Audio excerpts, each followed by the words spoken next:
سلام زخبركم زخبركن تخاطلت مدري لو مدما حدش فيديو تملي سمعت يلا حنت بمينستر قدات وصا إثيوبيا نام مينستر قدات وصا إيرترا تصحيفة استباهلت دبدابة أبزغنيات زم محبرة ومراخبيتات تزرقحة ريهم ما تخونوا تسمعون نكوينات يزبلوني وحزي منجستي إثيوبيا تسمعون لخاب تدقاقامي أميديو أمون دارقاناي كوينات قوسقاسيوم زقابرو لو والا بزقابزو درفتاتون مالتيو ሻዕቢያና ህወሓት አንድ ላይ በመሆን ጦራቸውን ወደ ወልቃይት ያስጠጉ የውጭ ሚዲያው ዘገበ። ይህን የዘገበው ክሪቲካል ቲንኪንግ ሲሆን ኩናት ዋላ ንሱ አይጀምሮ ኩናት ክጅመር መሆኑ ክንፈልጥ እንከላለን ጾምዶ ኮይታ ጾምዶ ቀደም እንታይ ዳ ኮንካ ከም ሓዲስ ትግረም እንተ ተባስና ንዕርቕ ጽቡቕ ተስራሕና ካንምርቕ نتزسقرنا تريد سقم كلت خونكاس كم حدا قلصم سلام تازي ناي ويناي كي مسلكاتكم ناي بركت بركت بركت بركت بركت بركت ولا سب سلام تاي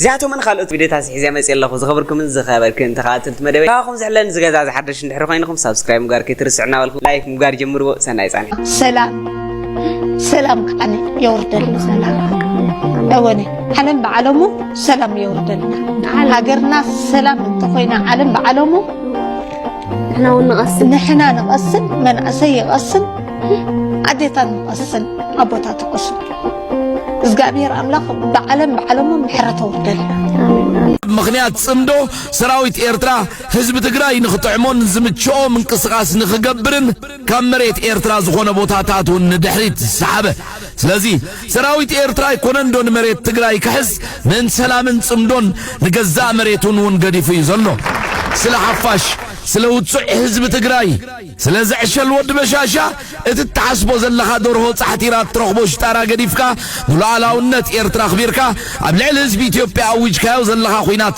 ደዋቢልካ እቲ ሰነፍ ነዳይ ፍራሕን ስሱዕን ዝኾነ ባህርያት ከኣሪምካ ብሕግን ሕግን ጥራይ ክትከይድ ዘለካ እቲ እንኮ ምርጫ ንሱ ጥራይ ስለ ዝኾነ ደቂ ኤረይ አንቱም ሓላት ጻዕዳ ልብኹም ኣለኹም ዶ ደቂ ኤረይ أنت شجر زي فوتو كاب شجر توصل لك إيري حلالة على لبكم حسدنا زيت فوتوا حاسو زيت فوتوا من كينا زيت فوتوا لك إيري حلالات دحنتيكم كميل لكم بجاكم بفيسبوك يون هاي بلوني لتا فيسبوك يون فرو بلن لك إيري حلالات نسخم زي ولسي أي توقع حي تمساء أنتم على لبكم ኤርትራውያን ከካናዳ ሆኖ ሌላው ቀርቶ አንዳንድ መንገድ ላይ የሚጣሉ ፕላስቲኮች ምናምን ሽጦ ባጠራቀመው ብር እኔ ለህዳሴው ግድብ መርዳት ፈልጋለሁ ወለ ኤርትራዊ አንጀቴን እስካሁን ይበላይ ኤርትራውያን ይሄን ያህል መጠጋት ተጉት ኢትዮጵያዊነታቸው ይዟቸው ነው ሌላ ምንም አይደለም ክርስቲያን ወገኖቼ ኡስታዝ ማፍስሉ በጣም ነው ልቤ የሚነካው ለምን አሁን ስለ ኡስታዝነት ስለ ሙስሊምነት ምናምን አለ ያወራን ያለ ነው ስለ ጋራ ሀገራችን ነው ስለዚህ ቀሲስም ቢመጣ ኡስታዝም ቢመጣ ሼኽም ቢመጣ ዳቆንም ቢመጣ ሁሉም አንድ ላይ ሆነው ሊከላከሉላት የሚገባ ሀገር ናት ያለችን ወደስ መራይ ደሞ ዕባይ ዕዳጋ ሓምስ ዕባይ ማይ ተመናይ ገዛ ዘሙልካ ዓዘይግነ ይኻላይ ዕባይ ትራቢሊ ዕባይ ገዛ ባንዳ መስተው ዓፍቲ ጽፉፍ ዝኽዳኖም ደቀስ መራ ጻዕዳ ዕባይ ሓዝሓዝ ዕባይ ዕዳጋ ዓርዊ ገዛ ጻዕራማት ፍቅረ ተቀላቢ ዕባይ አልጌን ዕባይ ናይ ገዘራት ፍሽኽታ ዘይኩለዮ ገዛ ዘምቕሉላት عباي بارجع عباي ناي آخريا جزا سنة أهويان صريح تزلبهم كل زمنيا عباي كحوزة عباي ناي قداي بلي حمر أمن كل زحلف عباي باشاول عباي حدش عدي سحبت علاله بتصبغ ودي عباي ناي جنتو عباي 4 سمرة جزا زو فلات أتم طعمات سدرة عباي ستأتو عباي ناي سنبل جزا رفعت كوفت زمعت نقاشة زقبل عباي كأنه عباي عدى أبيتو جزاتهم معرقات كل نجار زفتو عباي برادزي عباي كم بابلو جزاتهم فكرات كل تقلو عباي صلت ودسا مع عبيتي سلام زي كم تعلم لمستي كاب عدو يسدرت مسمرات بزالم بس أجرنا عد جراف مس أفزي كنت أخذت ما قبل شابنا قال عجام إلى المستلالنا سلقت ما يك حتى النبهريات أنت نجرو ممن يسوق عتات أنت استمعرو زي من نطعم لسان تطعم وقع زي من دحر معدات قلنا بيكم زبلة كيف قد كلنا لبي زمان تقلة ريم مودو تصبق من إسي نقول جوز متسنا ورنا وزاي بيتي إلى أنت حتى تنام كافية زوز مصو تودس مرا وين حدا تدميصو إذن كل معلطات تطعمك عندني عدي نجار الناس ما يحطتكم وانت كم زعزمني أبي كنت له مقالة تكون بعين تجري ويس أديس أبابا سودان لا تكون ليبيا بس إخواني جوبا ويس أو نيروبي أو كامبالا رواندا رسم أنغولا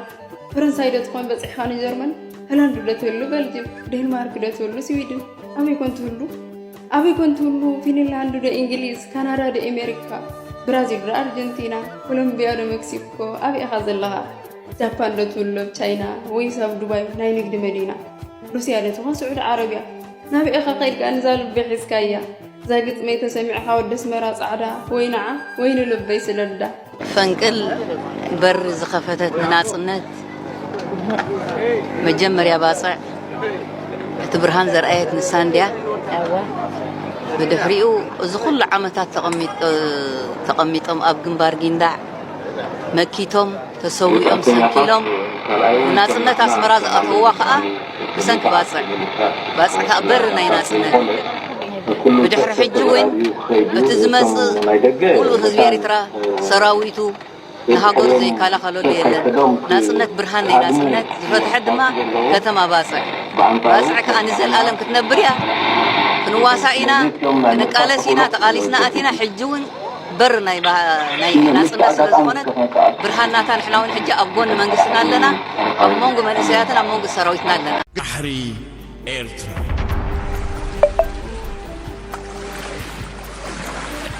بحري إرترا تاريخاوي تاريخ زيفلت تاريخ يوكس ኣብ ዘመነ ኦሪት ታሪኽ ምዝድሰስ ባሕሪ ኤርትራ እምበር ባሕሪ ካልእ ኣይተጠቕሰን ንምስክር ግን ነዚአን ሕዘን በትሩ ሙሴ የሎ ኣብዚ ባሕሪ ወሰን ጨው በሊዕዎ ኣይበስበሰን ብመጉባዕባዕቲ እውን ኣይተወርሰን ስንና ነዚ ባሕሪ እምበር ንኻልእ ኣይተነኽሰን ተወዝብል ናብዚ ባሕሪ ዕጣን ሰይጣን ይተዓጠን ዓትማናቱ በትሪ ዓሮንቱ ሓጠን ወንጭፍ ኣሎ ክሳብ ከተዋጣዊጠን ናትካ ሒዝካዩ ዝስልጠን እምበር እንዳማትካ ጠሚትካስ ነይፍጠን ክትብልጽግ እንተለሊኻ ስሪኻ ቁመጠን ግዝፊ ኸብድል ጊዝካ ከም ሕጹብ መዓንጣ ከም ኤርትራ ቅጠን ከም ጎቦታት ሳሕል ብስቕታ ተዓጠን ብኣፍፀፍ ባሕሪ ተረኽበ ማለት ግን ኣበደን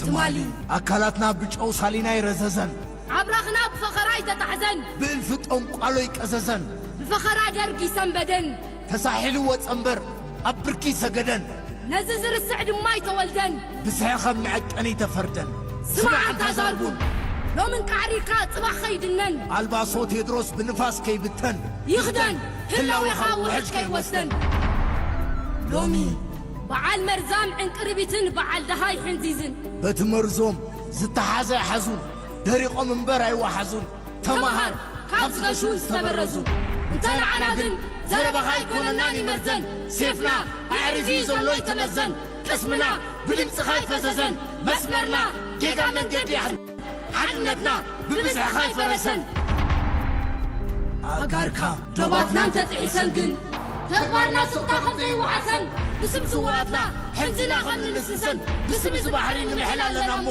በዓል መልሓስ ንመልሓስካ ሕዘን በዓል ጭሩሙሩ ጭሩኻ ምለሰን በዓል እግሪ እውን እግርኻ ኣክበን ዘይናትካ ጠሚትካ ኣይዕበን ዘይጋቢኻ መንጢልካ ነይክደን ዘይመስትኻ እውን ኣይስተን ዓለኻ ይሕሰስን ዘይጠስምኻ ይክለስን ዘይፀዓርካሉ እውን ኣይኩለስን ትፈልጠና ኢኻ ተተተንኪፍና ከምዘይንቐስን ትንዕልና እውን ኣይንምለስን መዓንጣና በዝን ወዲ ከምዝና ይሕመስን بقدم تمالي عفانينا ينا نبت حاتين عباريرنا ينا ألف كنيمين حموت علينا قتالتين جنبارنا بجرون جرارون أي فلتين عير عدنا نفكرين عمات نمو إذا بحرينا مويتنا خم نتسد معبل سريرنا خم نسعسع قمدان قتلنا في الحوخم نبلع فطر زبالة يسمع زيناتو زدلي يدفع ببرك حقي قدو يقلع سبطانا تعب عبيز اللو خيب بارع عاتم تسمعتات دويلو غي سرع دم بصوت نديرو غي طرع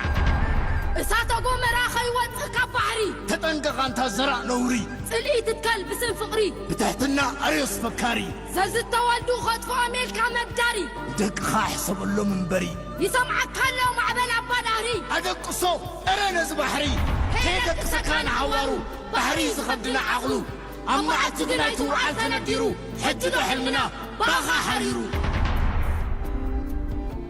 ويو تقاليسنا استوادقنا منقيدنا نمبر مع صدقنا تفتيرنا نمبر مع حققنا نجازخات أمت نوب تخا أخبر زينات كاينات كاني نزلك أهتر من كويك خمو تفطرو خطكير بحر انت نديرو من يخولو حصوت التتمتيرو حق قتلو تتنقى أبلع لخاصو الله أستغلو ሻዕቢያና ህወሓት አንድ ላይ በመሆን ጦራቸውን ወደ ወልቃይት ያስጠጉ እንደሆነ የውጭ ሚዲያው ዘገበ። ይህን የዘገበው ክሪቲካል ቲንኪንግ ሲሆን እንዲሁም ብዙ ሻዕቢያ ወታደሮች የትግራይ ዩኒፎርም ወደ መልበስ ወደ ወልቃይት የተጠጉ እንደሆነ ዘግቧል። እንደሚታወቀው ሰሞኑን ኢትዮጵያና ኬንያ የጦር ስምምነት ያደረጉ እንደሆነ ይታወሳል። ይህ ጦርነት የሚፈነዳ ከሆነ ምስራቅ አፍሪካ ምን አይነት ገጽታ ይኖረዋል?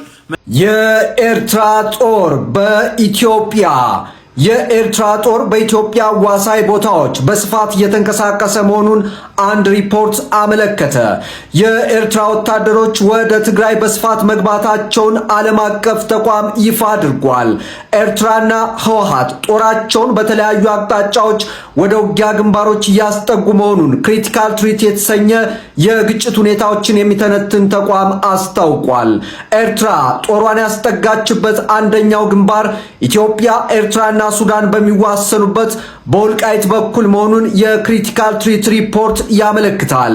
ኤርትራ በወልቃይት በኩል ከተከዜ በቅርብ ርቀት ላይ ጦር ማስፈሯን የተቋሙ ሪፖርት ያመለከተ ሲሆን በዚያው አቅራቢያ የህወሓቱ አርሚ 7 ታንክ ጨምሮ ታጥቆ ሸረሪና ላይ በተጠንቀቅ ቆሟል። ሁለተኛው ግንባር ደግሞ በባድመ ድንበር በኩል ሲሆን ኤርትራ ጦሯን እስከ መቀሌ ድረስ ያስገባችው በዚያው አቅጣጫ መሆኑ ተረጋግጧል።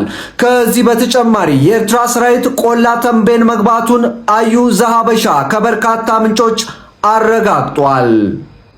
ከወደ ኤርትራ ሰበር መረጃ ተሰምቷል። ክሪቲካል ትሬት የተባለው ተቋም የኤርትራ ኃይልና ህወሓት በኢትዮጵያ መንግስት ላይ ለመዝመት ተስማምተዋል ብሏል። የኤርትራ ኃይል በወልቃይትና በባድመ በኩል ወደ ኢትዮጵያ እየገባ እንደሚገኝም ተገልጿል።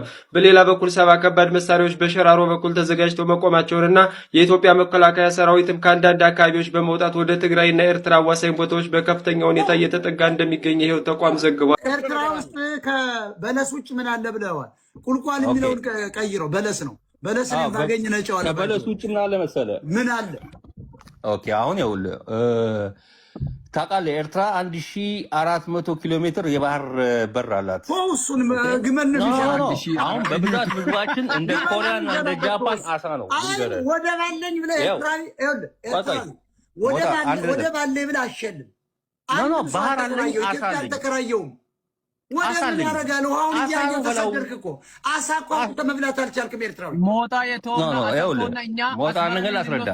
እነዚህ ሰዎች ለተበ የሚያወሩት አስመራ ወይ ጃማይካ ስማ፣ አስመራ የኛ አሳ ልንገርህ፣ የኛ አሳ እንደ አንተ አሳ እንቁራሪት በልቶ ያደገ አሳ አይደለም። የኔ አሳ አለ እኮ ለሻዕቢያ ምን አሳ አለ? እንቁራሪት በልቶ ያደገ አሳ አይደለም ያለው የኛ አሳ ኮራል በልቶ ያደገ ማለት አጋር ቢኖር የእናንተ አሳ እንቁራሪት በልቶ ነው የሚያድገው። ኦኬ ይኸውልህ ችግሩ ነው መሰለህ፣ ወያኔና ሻዕቢያ ሞታ ወያኔና ሻዕቢያ ማታስጨርሷት ከዚያ ብትናገሩ ሰዎች አይደለም እንዴ? የምትቀበለው በኋላ መልስ ስጥ። እናንተ እኛን ትጸየፋላችሁ። አብይ አህመድ ሆኖ ነው የሚያስደፍረን ዛሬ ላይ ገባህ ሞታ እንጂ ኢትዮጵያ ማትቀበሩም ነበር። አሜሪካ መቀበር ያቃተው እናንተ ሬሳችሁን እንኳን መቅበሪያ ቦታ የሌላችሁ አገር አለን ብለህ ታወራለህ። የምትቀበረው እኛ አገር መተህ ነው። ኢትዮጵያ ተሸኝቶ ነው የምትቀበሩ። እዚህ ድረስ ሊነገራችሁ ይገባል። አውሮፕላን ላይ ቪዛ ተመቶልኝ ቤቴ እንደተኛው ተደውሎልኝ ና ቪዛን ውሰድ ተብዬ ነው የመጣሁት እንጂ እንዳንተ መርከብ ያንተ እንደዛ ሊሆን ይችላል። ያንተ እንደዛ ሊሆን ይችላል ሞታ። ሌሎች ግን ከኛ ጋር አብረው የተሰደዱ አሉ። እስኪ አንተ ልጠይቅህ አንተ አሁን ኤርትራ ወደ ኢትዮጵያ አንድ ብትሆን ትፈቅዳለህ? ኖ ለምን ታገልን ታዲያ? አባቶቼ ለምን ታገሉ? ለዛ ነው ታዲያ ለምን ትመጣለኛስ? በቃ ቆይ አሁን ንገር አንድ ነገር። ቆይ አንተ አሁን ያልገባኝም ጣሊያንን ጣሊያንን ገርፈን አባረር ትላለህ። እኛ አሁን ይኸው ለምሳሌ ስማኝ ሻዕቢያ ኢትዮጵያ አሁን ታናግራለህ። ይሄ ሰውዬ ባካችሁ ሪያሊቱ ምን መሰለህ? ቶማስ ሶሪ ባህር እየበላን የተሻገር ነው ታውቃለህ። ይሄ አሁን አንተ የምታወራው እኮ ልክ እኮ ነው ሞታ። ምንም ውሸት እኮ የለውም ታውቃለህ። እርቦናል፣ ባህር ላይ አሳ በልቶናል። ጂሰስ ይሄ እኮ እውነት እኮ ነው። ምንም ይሄ እኮ የሚደበቅ ነገር ዓለም እያየው እኮ ነው። በባህር ስንቶቻችን ያለቅ ነው በማይሆን ኩናት። እስኪ አስመራን ያት እሷ ነች መዲናችን። እስኪ ምንድነው የምትመስለው? አፈር እኮ ነች። አሁን እዚህ ሀገር እኔ እኮ 20 ምናምን ዓመቴ እኮ ነው ታውቃለህ። አገር ቤት ኧረ በቃ እባክህ ቦታ ሌላ ጊዜ አስገባኝ። ኢሞሽናል እውነቱን ነው። አሁን የኛው ቶማስ የተባለው የኢትዮጵያን ጥላቻ የለውም።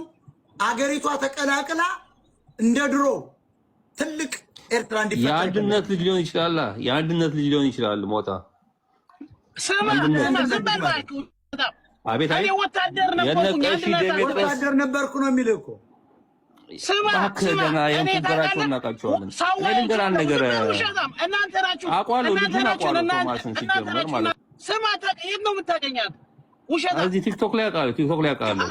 እንትና ቤት ትመጣለህ፣ ሁሉ ቤት ትመጣለህ። አስላውራ ደግሞ ቶማስን አታውቅም። ቶማስ በጣም ቢዚ ልጅ ሁሉ ቤት ይመጣል።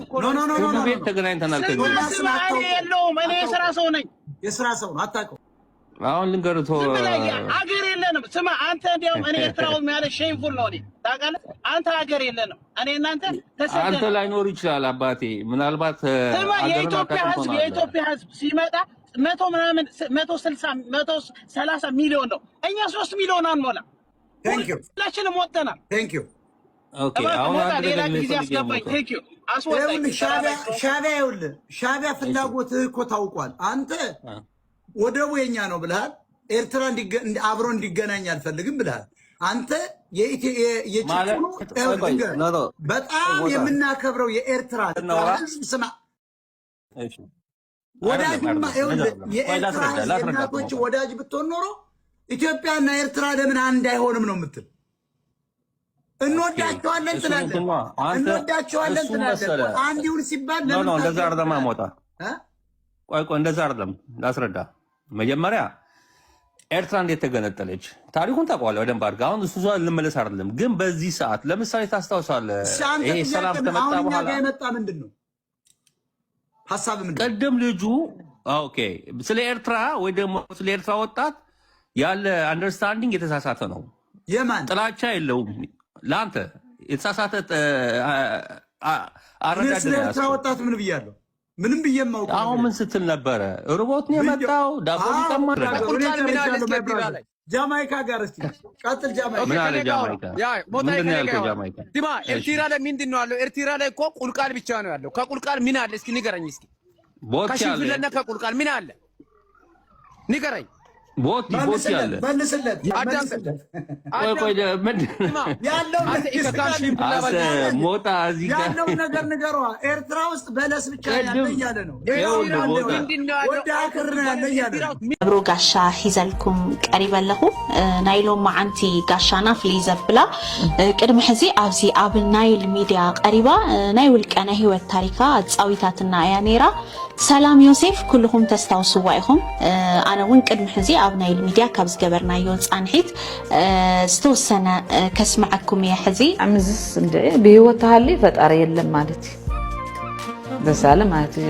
ኤርትራውንስ ኣምጨካናት ኣይኮን ራህራሃት እዮም ከምዚ ስርየ ይፈልጥ ሓፂር ክነግረካ ማለት ንብላዕ ንስተ ሰብ ክኸፎ ይደልዩ حق او توليد عبيد سلكو نيكدو ادراشو نيك نير نطفيو ابسمرا توليدا زعبيت تግራዊቲ ابسمرا زحلفتو ናይ ፍቅረ ህይወት ጻዊታትና ነራ ሆም እውን ድማ ኣብ ትግራይ ምስመፀት ኣብ ኩናት ኢትዮ ኤርትራ ማለትዩ ኣብ ትግራይ ዛጋጠማ ናይ ፍቅረ ህይወት ንኩላትና ነጊራትና ብዙሕ ሰብ እውን ርእይዎ ነይሩ ብዙሕ ሰብ እውን ሓጊዝዋ ነይሩ ህይወት ታሪኻት ጻዊታትና ነራ ብዙሕ ሰባት ሰላም ሕዚ ኣቤላ ኢልኩም ነርኩም ሕዚ ድማ ምንታይ ኩነታት ትርከብ ዝብል ነገር ምስ ሰላም ዮሴፍ ሎማዓንቲ ፃንሒት ክንገብር ኢና ምንታይ ኩነታት ትርከብ ታይ ከትገብረላ ዝብሉ ነገራት ቅድሚ ሕዚ ዘጋጠማ ናይ ጥዕና ፀገም ናይ ናብራ ፀገም ኣብኡ ኸላ ምስቲ ታሪካ ነጊራትና ነራ ሕዚ ምንታይ ኩነታት ትርከብ ዝብል ምስ ሰላም ፃንሒት ክንገብር ኢና ምሳና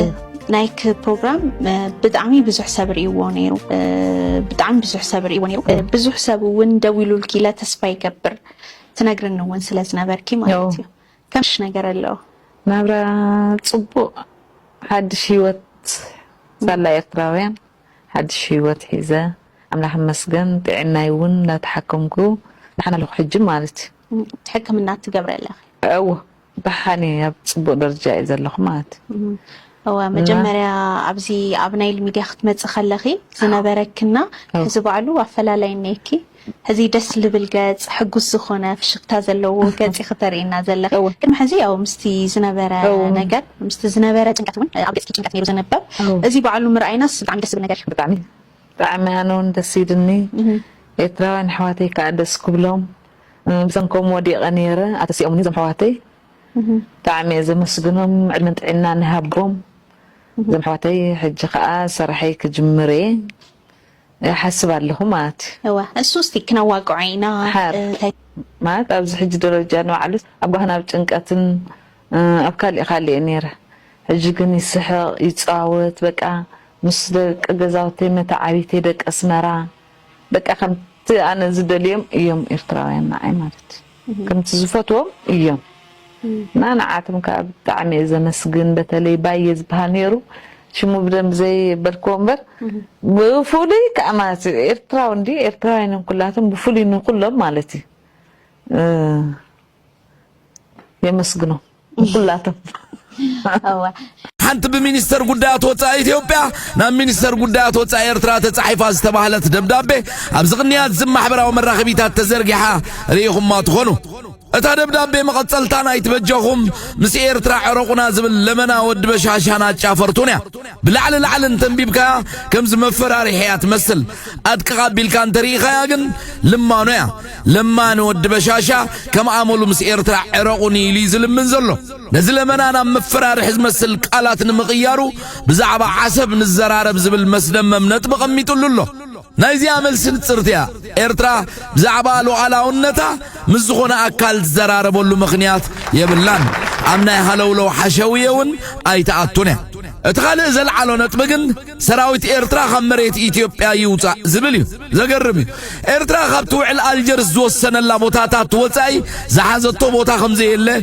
بعلو ود بشاشا بايتوها قرب زسمع مدر مسكيرو نيريو ازولا زبولو يرسيو نحنا دما مذكر سرحنايو أبت بايتوها قرب زبولو سمعنا نملس إرترا يتوسن لاتم مريت توسد بسلام انجرس يميلون إرترا استوسن الله مريت توسد بسلام نود زبل ناي إيهادق ناي سراح فتسامن ازوم حجي زوالتو استباهل الشماقلتاتن أبزلو ويو مملو دمت توسينو يبل هسام بشاشا زي اهون يوطو يبالو شماقليوچن ጭምር ድርድር ዝመስል ነገር ተጀሚሩ ለው ምስ መንግስቲ ኢትዮጵያን መንግስቲ ኤርትራን ዝባል ነገር ነው ባዕሉ አበ ፓርላማ ቀሪቡ ጠቅላይ ሚኒስትር አብይ አህመድ ወን ሽምግልና እንልካለን ወደ ኤርትራ ጉዳዩን በሰላማዊ መንገድ ለመፍታት በኻሊ አባhala ቀይ ባህሪ እንመቀባል ሽምግልና ንልእኺና ናይ ባዕልና እዩ ኢሉሎ ግን ድርድር ከምዘሎ ግን ዘፍልጡ ነገራት ነው ወይ ድማ ድርድር ክንገብርና ዝባል ነገር ነው በመንግስት ፌደራል